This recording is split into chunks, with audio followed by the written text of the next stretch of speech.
Salutations, dear viewers. You're on with Nexon of the Vast Nexus, and welcome to yet another Broken Royale video. Sort of. To be real, I've kind of come on to point out the fact that I've gone off Fortnite completely. Epic can fix their broken game, and then I'll come back. Otherwise, I'm staying a mile and a half away from it.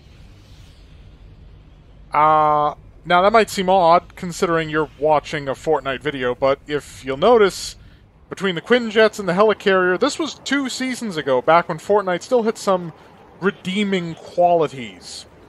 It doesn't anymore. Between technical issues, I've had rubber banding, and I know it's not my internet, because the people that I play with habitually also have rubber banding, and extended load times, and all kinds of other glitches. I went through the trouble after my team, random team mind you, got wiped out in a match, a squads match, to grab one of the orbs and get it all the way to the central spire, very discreetly, in order to collect the special secret boots, only for nothing to come out. And then I actually made it to a second tower to get a second orb, and nothing came out again. Like, Fortnite is technically broken as well as structurally broken as a game right now. And oh god. It's a Broken Royale video, so I'm going to restate what I've stated, I think 4 times before. Battle Royale as a genre is terrible. I don't know how it's lasted this long. I guess gamers just have no sense of taste anymore. But I want to clarify that it's not Fortnite uniquely that upsets me. In fact, creative mode has real potential.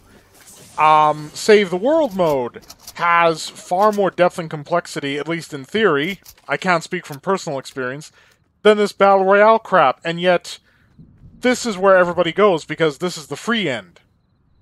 Creative mode is also technically free, but the problem is that if you're looking for, like, a public lobby where you can find creative deathmatch maps or creative adventure maps, I mean, Halloween before last, there was a map that, was like Fortnite does Doom, and it was actually good. But that's the thing, if you go onto a public, creative lobby, all they want to do is, goated or box fight, and it's like, I go to creative when I go to creative to get away from this crap. And yet here it is, it's what all anybody wants to play, and I also wonder, why is matchmaking broken? Why is it that I can't get a lobby that I feel is actually balanced for my skill level? Well, because those lobbies don't exist anymore.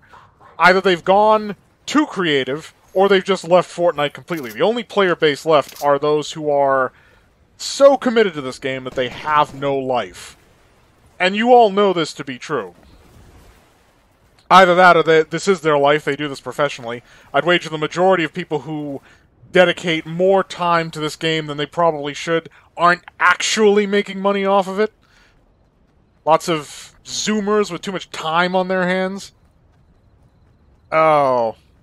And I've even made the point before that the economic model of free-to-play with, paid cosmetic stuff like that, it doesn't have to be a Battle Royale thing. It could be a deathmatch thing. It could be an objective team thing, like, CSGO. Some games have adopted something like that. I think Valorant works that way, but it's like, I find it amazing that more shooter or even just basic gaming publishers have not... It hasn't occurred to them that, hey, we don't necessarily have to ask them to pay up front. There are other ways we can monetize. And the key point of a free game is that, provided somebody has the hardware, there's no reason not to play it. It's not like, oh, well, I invested the money in this title, and now, I'd like to play with my friends, but they either don't have the money, they don't have enough interest, they don't think it's worth it. Fortnite and a lot of other Battle Royales get by in being Battle Royales, because, again, the genre sucks.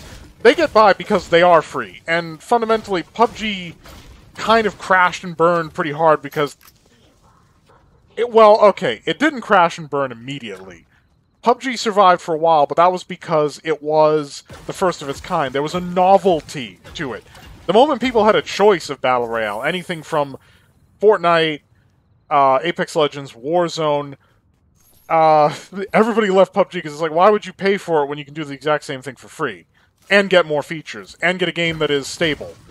Although I should say in the case of Fortnite Battle Royale, was stable. Because the key point of this match here is that I'd say the matchmaking was dead on, because, a little bit of a spoiler for the ending, all 3 duos at the end of this match were campers. Like, oh, I swear, if it didn't get copyright slammed, I'd roll in a clip from Star Trek of Captain Kirk on the ship going like, "Gentlemen, we've come home." Because all 3 squads were campers. We were among our own. And in a match like that, had we lost, I would have felt like, oh, well, you know, that's cool, because it's not like we got super sweaty built on. Actually, the sweatiest duo of the final 3 came runner-up, 3rd place. The campier 2 in these teams actually emerged victorious. Oh, God bless camping and all who sail in her. But the thing is that, again, skill-based matchmaking doesn't work. Even random matchmaking doesn't work when you have a small player base to draw from, and a lot of people are just leaving Fortnite. And to some extent, this was the season, the last season Fortnite was sort of really good. We had a lot of exotics on the map, and I've made a statement before how more exotics can be a good thing for Battle Royale, because the whole thing is a slot machine anyway. You open a chest, you don't know what you're going to get. It's randomized. So why not throw, like, OP crap and underpowered crap just to add flavor to it? How exactly they sort of turned a game which emphasizes randomness into something that's hyper-competitive is beyond me. And we had, like, all these superpowers. Some of them were randomized as opposed to being collected from specific locations. We had a bunch of licensed skins for the paltry price of the Battle Pass and a grind if you didn't want to pay up to level 100.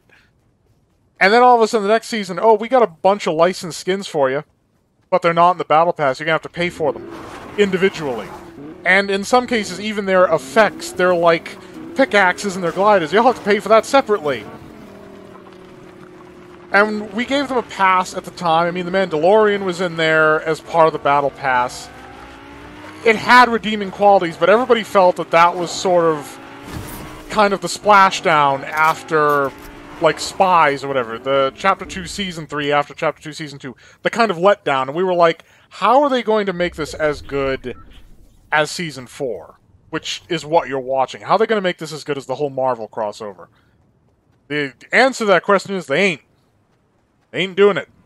They put animals on the map. What is this? Ark Survival Evolved? They added the makeshift weapons, which they didn't even have to create. They just stole them from Save the World, just blatantly. And then the technical issues, and it's like, oh my god, you are beyond saving at this point. Every decision you make is wrong. And of course, people will argue that I'm just being, you know, a crybaby about it, but those are the very same people who dedicate most of their waking moments to Fortnite. You can hardly call them an unbiased opinion. I play a wide spectrum of video games. Resident Evil, Payday, Dead Space, retro titles like Metroid. I mean, I'm all over the place. I even made the point that it's Battle Royale that I dislike, not Fortnite. I'm not hating on Fortnite, I'm hating on Battle Royale, in general. I just find that Fortnite Battle Royale is more broken, because the building mechanics, while they make perfect sense and save the world, have no place in a Battle Royale setting. It just doesn't make sense. And guys have made their careers, and made a lot of money, learning how to, like, work with the builds, and fast editing, and all that stuff. And it's like, but there's the death knell of Fortnite right there. You have created this extremely competitive scene that has no safe bastion for the casual player. Because where do the sweats go to practice? They don't practice on Arena, because if they fail there, it hurts their overall score, and they're standing for ranked matches. They practice on regular matches, which means you've got people who grind it out, put in the time, put in the work, in lobbies with regular people who are just looking for a good time. And that ruins that good time. And before the action kicks up, because, oh, it's coming, I'm not really going to be able to voice this point as I commentate the kind of climactic final battle that's coming up. Things that would bring me back to Fortnite. Moreover, things that would fix Battle Royale in Fortnite. Create some kind of safe bastion for the casual player. There are ways, none of which people would probably think are a good idea. For instance, you could make it so that if you play Arena, you can't play regular lobbies. The problem is, not only are the Sweats the competitive types, not necessarily just the Sweats, those who do this for money, not only are they going to complain about that, because it eliminates their free practice range, but there's also the fact that... there's also the fact that they'll just make a second account, and they'll use that to practice. Like, that's it.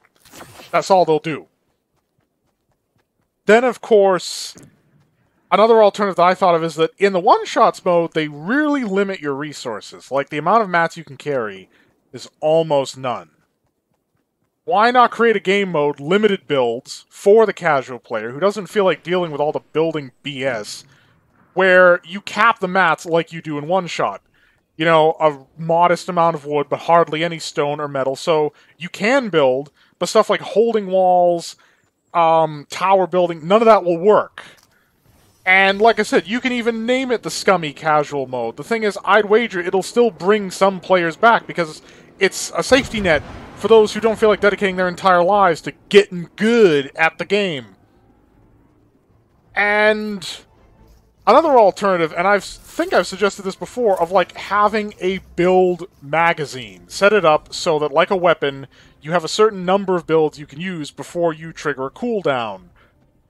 I mean, just anything that limits the building mechanic would make the game friendlier for less professional players, because the shooting mechanics in Fortnite are as bare bones as it gets. Most of the weapons are hit scan. I mean, you've got your shotgun, your submachine gun. There's not a whole lot of variety to speak of. So there's not really a mastery of Fortnite's shooting mechanics that's required. It's the building. And the thing is, building like you do in Fortnite, you only do in Fortnite. There's no way you can transfer that skill to something else. You won't see somebody like Smash building, I mean, under normal circumstances, in something like Rust or Ark. It's literally just this game. And that's the thing. That's what makes Fortnite a bit of a white elephant, is that, sure, it's unique. Does that uniqueness carry some kind of alternate value, other than how unique it is? Not really. And the whole tryhard thing is slowly killing the player base, and it probably won't kill the game. Fortnite's made enough money that it's become too big to fail. But at the same time, it's like, I've gone off it. I'm not playing it this season. If they don't... Another thing that would bring me back, you know what? They said they would make Save the World free, and then they're like, nah, we're not doing that. Pay for it. Make Save the World free. Hell, you know what? Make it so that it's not something that requires cash money. Make it like V-Bucks. Like the price of the Battle Pass. Or hell, even double the price of the Battle Pass. But Save the World, instead of like mixing around Battle Royale or adding another game mode, making Save the World free would bring a lot of people back to Fortnite, because especially if they didn't have the money or were unwilling to drop it for Save the World, the ignored red-headed stepchild of Fortnite, which the game was originally supposed to be wholly centered on, mind you, until PUBG took off. A lot of people would be curious. A lot of people come swarming in, like, what's this Save the World all about? And that would bring people back. Hell, that would bring me back. I know it's not going to happen, because so many entertainment industries these days are completely bankrupt of ideas or creativity, and Fortnite is no exception. I mean, the whole Primal season now, like, oh, we're going back to primitives, and it's like, we're supposed to be moving forward, Epic, not going backward. Anyway, I could go on for probably an hour in terms of, like, ways that Fortnite could be fixed. And again, I'm not speaking Save the World. I'm not even speaking creative. And the community is its own problem. They have to sort their own crap out. No, I'm speaking in terms of Battle Royale. And I want to stress that again. I'm not hating on Fortnite. I said before, it has lots of potential. But all of the sort of free chips are sunk into Battle Royale, and Battle Royale sucks. The game mode itself is dying. People are dropping off of Battle Royales all the time. And those that maintain Battle Royale modes try to innovate to keep people invested, but all you see are little peaks and then immediate drop-offs worse than it was before. Like, ugh. Anyways, we're getting into the final battle. Here's a sweaty guy. Look at that kill feed. But notice, they're alone. Why do you think that is? Probably because their friends don't want to play with them because they're sweaty. All that get-out-of-the-lobby kid, you know, I have to carry this whole team. And so their friends don't play with them. And now they are playing with randoms. And the random isn't as good as they are. They die. And ultimately, it doesn't matter how sweaty they are when they get ambushed 1v2. The community, man, the community of this game is a toxic, festering cesspool. The game itself, the way it's structured, like I said, this hyper-competitive thing. No reservoir, no reserve for casuals. It's killing it. It's just killing it. Because it's all jocks. It's all jocks that play the game. These, like, you know, oh, I'm gonna flex on somebody. Yeah.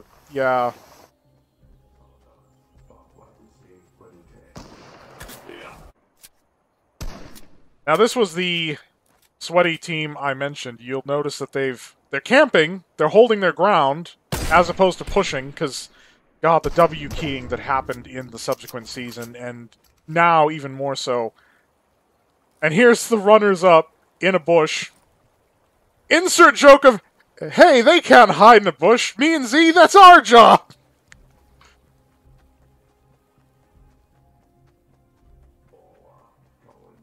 They'll get their comeuppance in the end.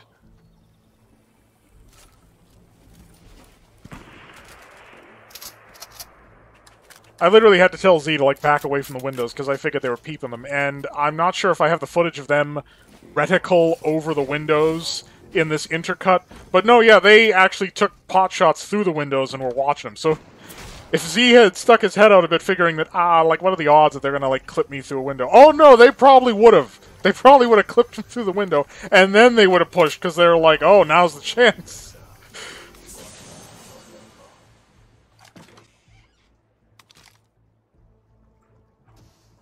As that purple submachine gun will become very handy soon, and normally I'm not a big advocate of submachine guns, especially in this game. I prefer power and precision. No, I was expecting the other team to W key at some point, but they're holding their ground. Like I said, they're camping. They're building, but they're camping. The final 3 duos are all campers.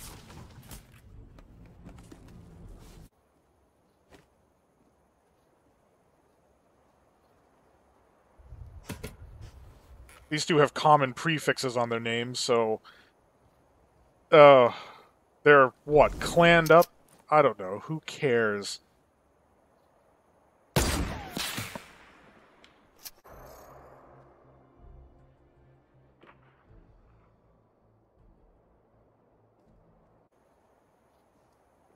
Least subtle skins we could be wearing to boot.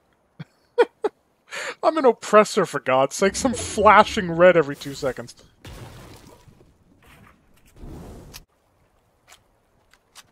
And as the circle moves, all the campers deftly maneuver themselves into a better position. Except for us, because we got lucky that the building was still mostly in zone. See, there is a skill to camping. People think that camping is the reserve of those with no skill and no hope. But no, there is a skill to camping. Choosing a location, taking the greatest possible advantage of it. The thing is, it's an intellectual exercise, as opposed to, you know, pumping up G Fuel and being really twitchy. The irony being that I'm actually bad at strategy games. I enjoy strategy games. I'm not good at them.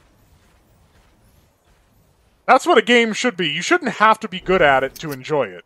Classic FPS and arena shooters, you could lose hard and still have a blast. That's why this Battle Royale stuff is garbage. Play something else. I implore you.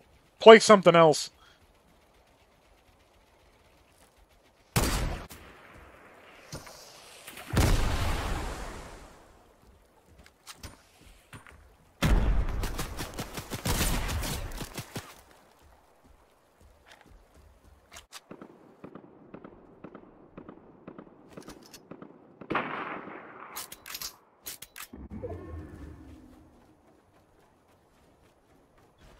I chose to stick with these two perspectives because it's scary listening to the guy run up on him and then this thing.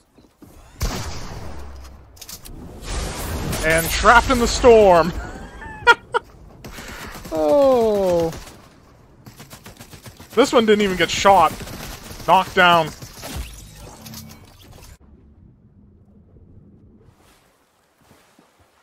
And even now, we're camping. We're running out of options for it, though.